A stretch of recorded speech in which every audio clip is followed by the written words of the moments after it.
Well, yeah, they should forfeit. They don't want to get their heads decapitated by a man.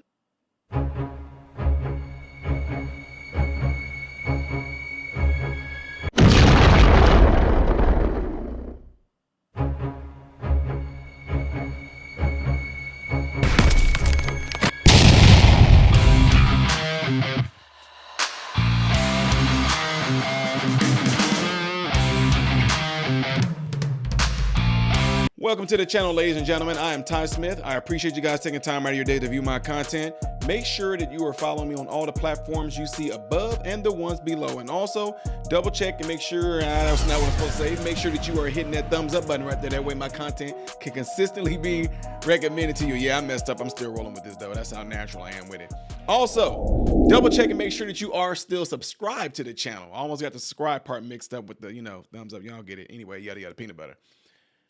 Ladies and gentlemen, we are coming to this story and circling around to this stuff again. And even though people don't want these stories to be put out there because they want it to go under the radar, I'm making sure that it gets exposure.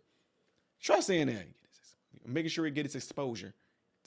Making sure it get its exposure. Yeah. Anyway, this volleyball team got the pleasure of playing against a super athlete on the opposite team. That super athlete just happened to have a whole lot more testosterone and spiked the ball and blasted somebody in the face. This is like the fourth video I've seen of different teams, different athletes, high testosterone athletes spiking the ball and completely blasting these girls' face. And now this team is making a move in which I think a lot of women's sports should do. Check it out. My question is, how do you plan on addressing the transgender issue in women's sports? We stop it. We stop it. We absolutely stop it. You can't have it.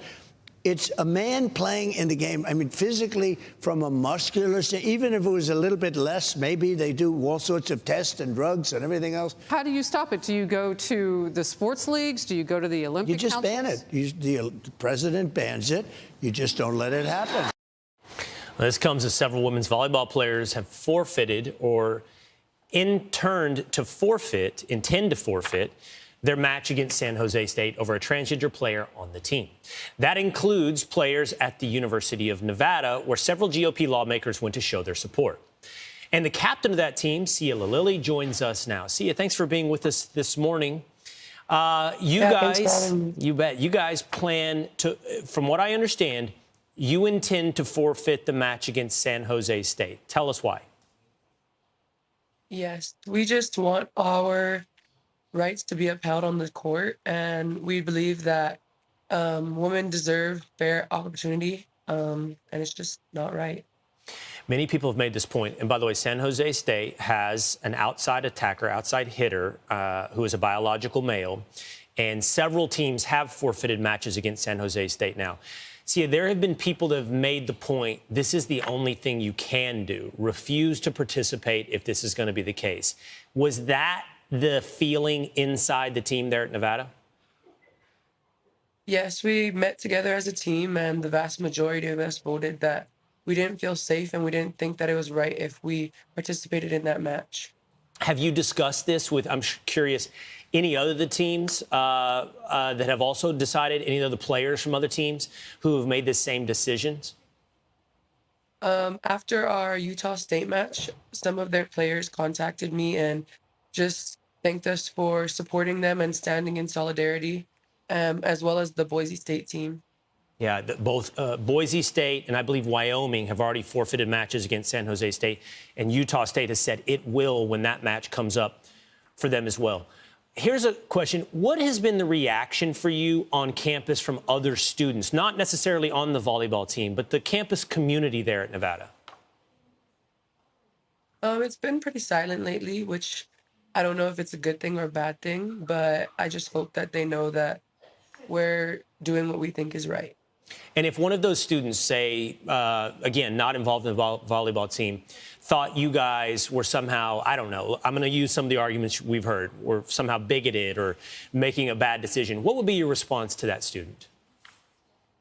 I would just respect their decision and hope that they can remain respectful to me and my teammates. And what about the university? How have they responded to? As I understand, this is a decision among you ladies on the volleyball team. What is the decision, the response of the University of Nevada? At first, the university decided not to support us, and they would still hold the match. But there's now an understanding between us and them that when we choose not to participate in that match, there's no repercussions or consequences to come to me or any of my teammates. Yeah, here's the response, by the way. We have a statement from the University of Nevada. They said, the university and its athletic programs are governed by the Nevada Constitution and Nevada law, which strictly protect equality of rights under the law. The university intends to move forward with the match as scheduled. So they're saying the match will go forward as scheduled, but you're here telling us today the players will not play in that match. No, we will not. All right. And what do you hope changes as a result of you ladies forfeiting this match to San Jose State? I hope it opens the eyes of not only the NCAA, but our conference, the Mountain West, that we're standing up for something, and we hope that they hear them. They hear our calls. Okay, one last question for you, Sia. I think when other female athletes who've been confronted with this situation choose a different path than you, there's probably one of three reasons. One, they support the idea of transgender athletes invading women's sports. Two, they're scared. Clearly, you're not scared, right? They're scared of the fallout. They're scared of the repercussions. Or three, they're afraid of the impact on their own competitive experience, meaning, well, I trained all this time, I want to swim. Or I trained all this time, I want to run. Are you and your teammates concerned if you forfeit this match, it hurts you in the long run in reaching the Mountain West Conference Finals or whatever it may be? Are you concerned about the impact of what that means for your career? I think that me and my teammates have gone over the fact that this is running a big risk for us. I mean, our one goal as a team is to win a Mountain West championship. And by forfeiting a game, that puts that at risk, which is our main goal. So, of course, there's repercussions in that sense, but we all know that it's something that we want to stand for, and it's bigger than just a win and loss. It's women's sports and the future of it. Right. I think that's the operative point. It's bigger than one forfeit, maybe even one Mountain West Conference championship. And we appreciate you sharing that sacrifice you and your teammates are willing to make with us here this morning on Fox and Friends. Thank you, Sia. So to me, in my opinion, if there's any of them that have any sort of integrity for these young girls to show that that's something that they are not going to tolerate, this is what, in my opinion, I believe all collegiate female athletes should do. If not, I cannot wait for the day for a 6'6", 6'7", high testosterone athlete to go in there and just start dunking on these women left and right. I'm just saying, if they're going to let this stuff continue to happen, we're going to continue to see a lot of girls getting injured. Do I want it to happen? No. But understand this, ladies, real ones.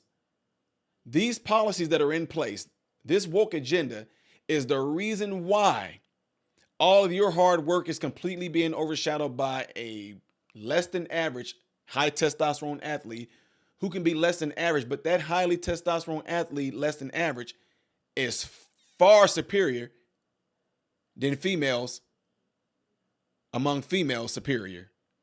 You know what I'm trying to say?